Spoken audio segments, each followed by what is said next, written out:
Welcome. Welcome to opening night.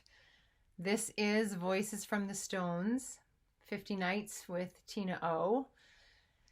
Wow! It all begins here. All of it here. This is my little story studio. It's where I write, it's where I talk, it's where I story coach. It's where I do all things story. The desk that this sits on is actually a desk I've had for almost 20 years. I've had this desk for almost 20 years. It actually was Peter and Melody Anderson's. I can't believe that. Peter Anderson, an incredible actor. You probably remember him from The Overcoat. This desk has been around since I first started putting words together with pictures. So we're in the right place. This first piece that I'm going to share with you tonight is near and dear to my heart. It actually opens my book, Story Stones. It's about, I'm guessing it's about a 6-minute piece. I'm not sure. We'll see. What's going to happen is I'm going to tell you a little bit about it, and then we're going to close this piece, and we're going to go into listening. As much as I would love to give you things to look at, we actually hear stories differently when we're only listening than when we're watching. You'll always see me with a story stone in my hand. This stone holds the energy of creation inside it. I can't get closer to the Big Bang than what I have in my hand right now. The energy of creation itself is in this stone. So thank you for being a part of my story. Thank you for being a part of this story. And thank you for inviting your story in to mine. So, may the story from these lips stir the glory of this night. May the stars that we sit beneath remind us of our light. Let the story begin. This is Don't Move the Body.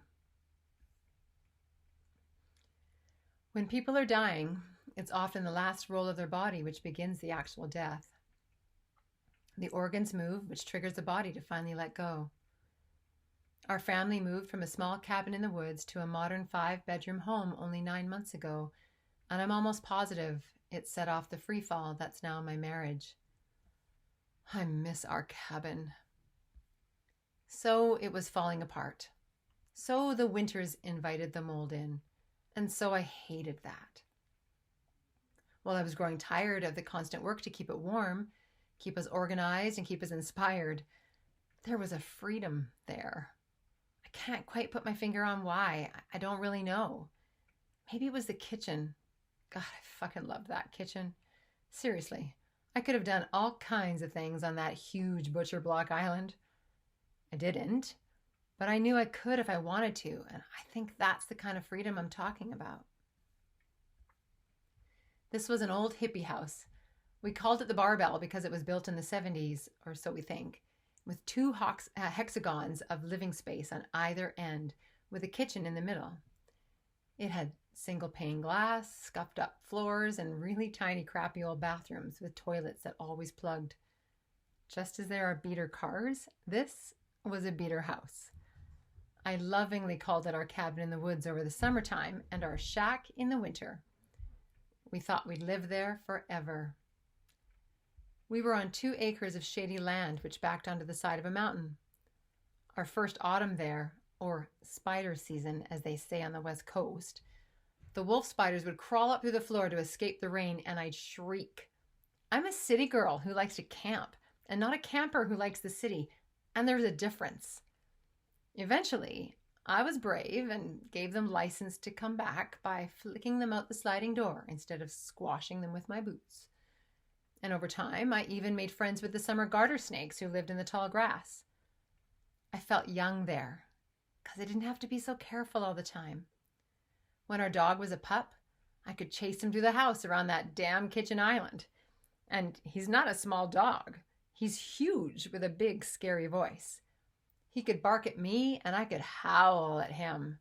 And nobody cared because they couldn't hear either of us. In that house, My kids could drop things, slam things, spill things, and claw things, as we do in life. It was a house where each of us could blow off steam, and for me, it was big enough to hold my wildness. Needless to say, we didn't get our damage deposit back when we moved. We thought the owners who had recently built their 4,000 square foot dream house on the water would never come back, so we treated the shack like our own. Our kids were young, and we didn't pretend they were adults. We lived there like we were all just a little bit wild. I liked it that way. We were shocked when the owners gave us notice because they wanted to move back in. This once grow-up of a house, or as rumor has it, was falling apart. Who would leave brand new for a fixer-upper in the woods? But so be it. It was theirs, so we moved. Precisely at this time, I was celebrating 1 year of recovery since my last radiation treatment for tonsil cancer. I was skinny mini, having lost 30 pounds, cold all the time, and my nervous system was still finding its way back home. I decided to come back to my body by entering my very first triathlon. A friend of mine across the globe sent me a link to the Ironman 5150, and like the insatiable yes person that I am, that's what I said, and registered for the Olympic distance try, which means 1.5K swim, 40K bike, followed by a 10K run.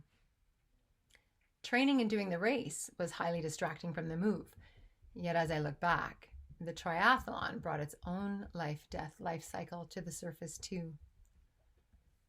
Clarissa Pinkola Estes talks about this in her book, Women Who Run with the Wolves, when she introduces us to the Inuit tale of Skeleton Woman. In this story, the bones of a woman once left for dead under the sea is caught by a fisherman whose initial horror after being chased across the ocean, over the beach, and into his tent, turns to compassion as he cries and tenderly untangles her. His single tear nourishes her skeleton back to full flesh, and the two of them hold each other in the warmth of their newness. This is the life-death life cycle. In Skeleton Woman, the fisherman disrupts the stillness of death, and from that place, life springs up once again. When I crossed the finish line of my first triathlon, I said goodbye to death and invited new life in. I cried not with victory, but with relief.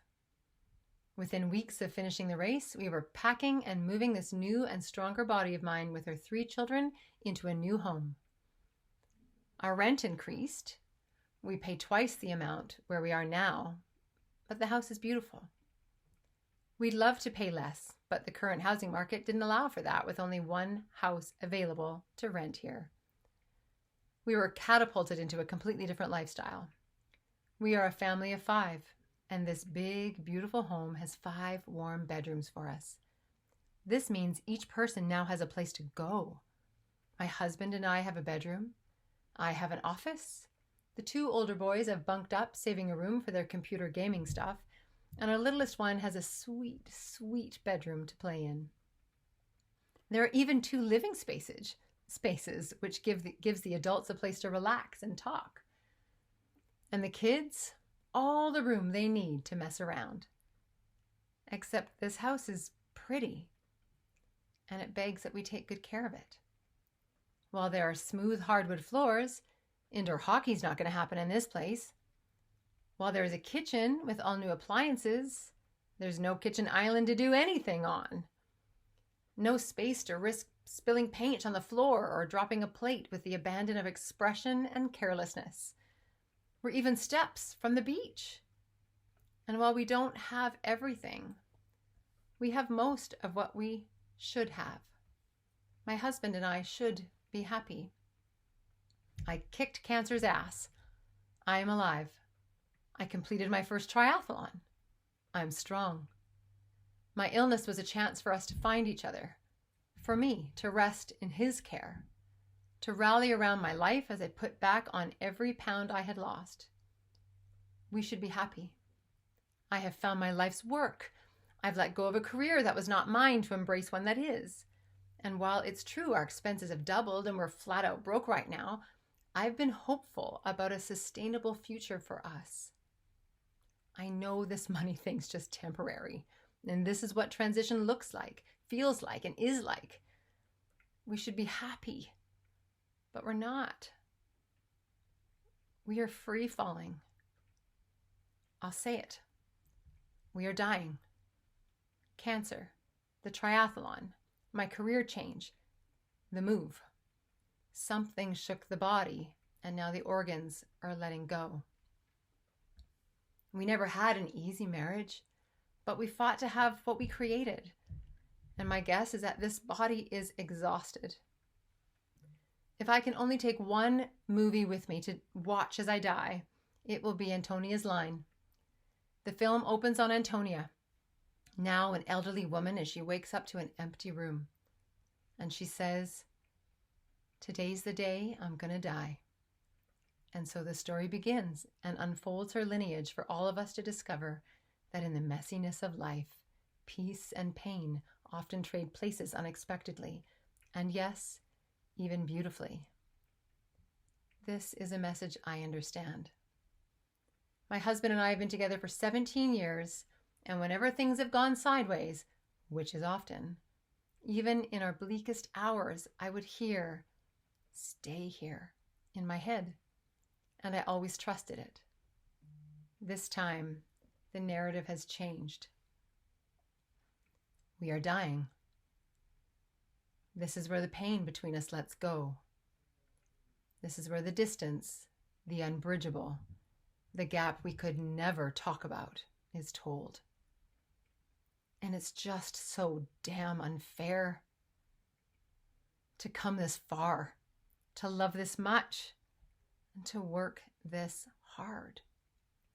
To try everything imaginable and still to arrive on an empty beach with nothing but the water and wind of honesty and understanding to keep us warm. Love is like that. Life is like that. Death is like that too. Constantly moving, and in the move, the body of our life can exhale. That piece was called "Don't Move the Body." I hope it nourished you. I hope it took you somewhere. And I hope the story is alive with you as you close your night tonight. I know it's kind of a funny night to open on that piece, but it opens my book, Story Stones. Thank you for being a part of our story together tonight. We'll see you tomorrow.